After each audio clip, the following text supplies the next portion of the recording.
নমস্কার সবাইকে। কেমন আছেন সবাই? আশা করি আপনারা সবাই খুব ভালো আছেন আর আমরাও কিন্তু ভালো আছি আপনাদের ভালোবাসায়। তো আজকের ব্লগটা কিন্তু আমি শুরু করলাম। অন্যদিন আপনাদের দাদাভাই করে, কিন্তু আজকে আমি শুরু করলাম।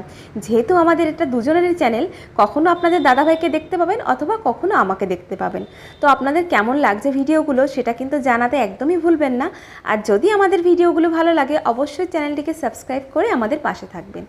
আর দিনটা ছিল আমারই এক বান্ধবী অথবা পাশের বাড়ির যা বলতে পারেন, যা কাম বান্ধবী, দুটোই একই রকম। তো তার আজকে অ্যানিভার্সারি। তো আমাদের একটা সারপ্রাইজ প্ল্যান ছিল। আমরা রীতিমতো ম্যাক্সিমাম টাইম আমরা তিনজন সবসময় একসঙ্গে একটু ঘোরাঘুরি করি। ও হচ্ছে ঋতুপর্ণা, আর বাকি যেনাকে দেখছেন আরও সামনে আপনাদের সঙ্গে ইন্ট্রোডিউস করাবো, উনি হচ্ছে মিঠুদি, আর এই হচ্ছে মিঠুদি, আর এই হচ্ছে ঋতুপর্ণার দিদি, মানে আমার যার হচ্ছে অ্যানিভার্সারি তার দিদিভাইটা। দিদিভাই বলতে ওর দিদুনকে দিদিভাই বলেই ডাকে। এখানে মিঠুদি রান্নাবান্নায় ব্যস্ত, রান্নাবান্না সব কমপ্লিট। মোটামুটি আমরাই সব কিছু করেছি, কারণ এই সময়টাই ও ছিল প্রেগনেন্ট। তো সেই জন্য ওকে আমরা সেরকম কিছুই করতে দিইনি। সব অ্যারেঞ্জমেন্ট আমরা নিজেরাই হাতে করে করেছি, কিন্তু বাজারঘাট সব ওরাই করেছিল। আর এই হচ্ছে আমাদের ডেকোরেশন। দেখতে পাচ্ছ ভীষণ সুন্দর লাগছে। ছোটোখাটোই ডেকোরেশন করেছি, খুব একটা আহামরি কিছু করিনি, যেহেতু একদম ঘরোয়াভাবেই আমরা অ্যানিভার্সারিটা পালন করব সেই জন্য। আর লাইটটা বন্ধ করে দিয়ে এত সুন্দর যে লাগছিল যে কি বলবো, ভীষণ ভালো লাগছিল অন্ধকারে দেখতে। দেখো সারা ঘরের লাইট কিন্তু বন্ধ করা, তারপরেও কত সুন্দর লাগছে দেখতে, তাই না? আর এটা হচ্ছে ঋতুপর্ণার ছেলে। তো ডেকোরেশন করার পরে আমি তো রেডি হয়ে এলাম, আর মিঠুদি আগেই রেডি হয়ে এসেছিল। আমি আবার বাড়িতে গিয়ে একটু রেডি হয়ে এলাম। তো রেডি হয়ে এসে ক্যামেরার সামনে একটু কেত না মারলে কি চলে বলো? নিজেদের তো একটু দেখাতেই হবে কেমন সেজেছি আমরা, তোমাদেরকে তো দেখাতেই হবে। তো তারপরে যাই হোক, ফটো সেশন তো কিছু হলো, তারপরে রেডি করছি এবার কেক কাটার জন্য। আর এই কেকটা কিন্তু মিঠুদি নিজে হাতে বানিয়েছিল, খুব সুন্দর ছিল কেকটা। আর এখানে মোটামুটি এই যে তোমাদের দেখতে পাচ্ছ দাদা এপাশে বসে আছে, আর এপাশে বসে আছে আমার মেয়ে। তারপরে আমাদেরই জোর জবস্তিতে ওরা দুজন মানে ফটো তুলতে রাজি হলো। দুজন বলতে আমার যে দেওর আর মানে বান্ধবীর যে বর, সে কিন্তু একদমই ফটো তুলতে চায় না। তো ওকে যা হোক আমাদের জোর জবস্তিতে যে না ফটো তুলতেই হবে, যেহেতু এটা ওদের 12th অ্যানিভার্সারি। ওর কথা হচ্ছে না, অনেক দিন হয়ে গেছে, এখন এসব করা যাবে না। আর বিশেষত মেন কথা কি জানো, ও আমাদের সামনে লজ্জা পাচ্ছিল, যেহেতু আমাকে বৌদি বলে ডাকে, দাদা ছিল আরও মিঠুদিকেও বৌদি বলে ডাকে। তো এতগুলো দাদা বৌদির মাঝখানে আমার দেওয়ার লজ্জা পাচ্ছিল, তো সেই জন্য একদমই চাইছিল না। কিন্তু আমরা তো নাছোড় বান্দা, না করতেই হবে না করতেই হবে বলে ওদেরকে দিয়ে জোর করে এগুলো করিয়েছি। একটু ফুল দেওয়া, মালাও একটা আনতে চেয়েছিলাম, কিন্তু বললো না মালা আনলে কিন্তু আমি বাড়ি থেকে চলে যাব, আমি কিন্তু আর কেক টেক কাটবো না। তো সেই জন্য আমরা বললাম যে না, বেশি অতিরিক্ত হয়ে গেলে আবার রেগে গেলে তখন আমার সমস্যা। তো সেই জন্য আর আনিনি। আর ওপাশে বসে আছে মিঠুদির বর হারুদা, আর এখানে তো তোমাদের দাদাকে দেখতেই পারছো।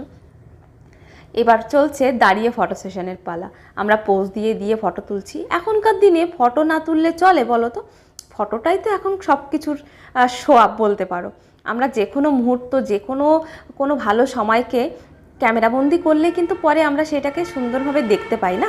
আর সেটা আমাদের জীবনের একটা সারা জীবনের মানে কি বলবো, আমাদের জীবনের একটা স্মৃতি হয়ে থেকে যায় সেই ফটোগুলো। সময় তো চলে যাবে, দিনও চলে যাবে, সেই যে স্মৃতিগুলো সেগুলোই কিন্তু রয়ে যাবে। আর এবার হচ্ছে চলো কেক কাটার পালা। এই সুন্দরভাবে সাজিয়েছি আমরাই। ভেবেছিলাম ক্যাডবেরিগুলোও দেওয়াবো, মানে দুজনের কি দুজনকে ক্যাডবেরি দেবে, সেগুলো দিয়েও ফটো তুলবো। তো লাস্ট অবধি সেটা আর তুলিনি, কারণ ভাবলাম এবার তুললে অতিরিক্ত হয়ে যাবে, শেষে দেওয়ার যদি রেগে যায় হয়তো সব পণ্ড হয়ে যাবে। তো সেই জন্য ওই পর্যন্ত আর যাইনি। তো যাই হোক, মাঝখানে ওদের একমাত্র ছেলে আর আরেকজন আছে, সেটা তখন পেটে ছিল, আমাদের ছোট খুদে যে, ও তখন পেটে ছিল। আর এখন যদিও তার জন্ম হয়ে গেছে, তো তাকে আমরা পরে দেখাবো। আর পিছনে যেনাকে দেখতে পাচ্ছ উনি হচ্ছে ওদের শাশুড়ি মা। তো শাশুড়ি মাকে নিয়েই কেক কাটছে সবাই। আর এরকম ছোট ছোট মুহূর্তগুলো যদি আমরা এরকমভাবে সুন্দর করে পালন করি তাহলে কিন্তু খুব ভালো লাগে। দেখবে ছোট ছোট মুহূর্ত, ছোট ছোট জিনিসগুলো, বাচ্চাদের জন্মদিন বলো অথবা অ্যানিভার্সারি বলো অথবা খুব সুন্দর একটা ছোট কোনো দিন, সুন্দরভাবে যদি আমরা সবাই মিলে এরকম সেলিব্রেট করি খুব ভালো লাগে। আমার তো ভীষণ ভালো লাগে। তোমাদের কেমন লাগে এরকম একটু জানিও তো। আর আমরা কিন্তু সবাই খুব মজা করেছিলাম ওর এই দিনটাতে, সবাই খুব হাসি খুশি ছিলাম, ভীষণ মজা করেছিলাম। আর যদিও অ্যানিভার্সারি ছিল সেই দিন কিন্তু পালন হয়নি, তার মিনিমাম 3-4 দিন পর আমরা গিয়ে অ্যানিভার্সারি পালন করেছি, কারণ সেই দিনে প্রচণ্ড পরিমাণে বৃষ্টি হচ্ছিল আর আমরাও একটু ব্যস্ত ছিলাম, আমাদের শরীর খারাপ ছিল কারো হয়তো, তো সেই জন্য দিনের দিন আর অ্যানিভার্সারিটা পালন করা হয়নি। কিন্তু আমাদের কিন্তু একদম জেদ ছিল যে আমরা পালন করব তো করবই, তো সেই জন্য আমরা পালন করেই ছেড়েছি। কারণ এই ছোট ছোট মুহূর্তগুলো সারা জীবনের মতো থেকে যাবে। যখন আমাদের বয়স হয়ে যাবে বা যখন আমাদের মনে হবে যে ওই দিনটা আমরা কতটা আনন্দ করেছিলাম বা কতটা হাসি খুশি ছিলাম, সেটা কিন্তু আমরা এই ভিডিওর মাধ্যমে দেখতে পাবো, তাই না? যখনই ভিডিওটা ওপেন করব তখনই কিন্তু এই মুহূর্তগুলো আমরা দেখতে পাবো এবং আমাদের মনটা আরও আনন্দে ভরে যাবে। তো কেক কাটার পর্ব তো কমপ্লিট, এবার চলে এসেছি খাওয়া দাওয়ার পালা। রান্নাঘরে দেখতেই পাচ্ছ এখানে হারুদা খাচ্ছে আর তোমাদের দাদা খাচ্ছে, আর আমরা তারপরে টাটা বাই বাই করে সবাই এবার বাড়ির দিকে রওনা দেব। তো চলো, আজকের ভিডিওটা কেমন লাগলো, ভালো লাগলে অবশ্যই চ্যানেলটি সাবস্ক্রাইব করে আমার পাশে থেকো।